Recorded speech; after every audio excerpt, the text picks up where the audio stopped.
ఫ్రెష్‌గా అత్తయ్య నిన్న పొట్లకాయ కోసి పంపించారండి. ఇట్లా ముక్కలు చేసి పంపించారు. పెద్దదనుకుంటా కొంచెం ఎక్కువే వచ్చినియి.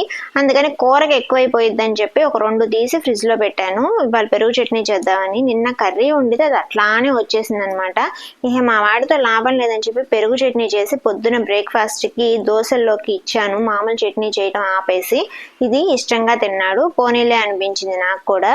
అయితే దీంట్లో నేను పచ్చిమిర్చితో పాటు కొంచెం పచ్చి కొబ్బరి ఉంటుంది కదా, అది కూడా కొద్దిగా వేసి వేయించుకున్నానండి. జీలకర్ర, ఉప్పు, పచ్చిమిర్చి, ఇంకా కొద్దిగా కొబ్బరి, దాంతోపాటు వెల్లుల్లిపాయలు ఫస్ట్ ఒకసారి మిక్సీ బరక్గా పట్టుకొని తర్వాత ఈ ముక్కలు వేసుకోవాలన్నమాట. అయితే నేను చింతపండు వేయడం మర్చిపోయాను దోశల్లో కదా, అందుకని చెప్పి కొద్దిగా చింతపండు వేసుకున్నాను పక్కగా తీసి. తర్వాత కొద్దిగా పెరుగు యాడ్ చేసి ఫైనల్గా మిక్సీ వేసుకోవాలి.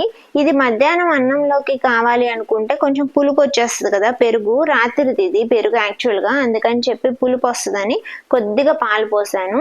అయితే తాలింపు అనేది బాగా వేసుకోవాలండి. ఎంత తాలింపు గింజలు ఎక్కువ వేసుకొని బాగా కాలినాక కొద్దిగా ఇంగు వేసి చేస్తే చట్నీ మాత్రం చాలా బాగుంటుంది.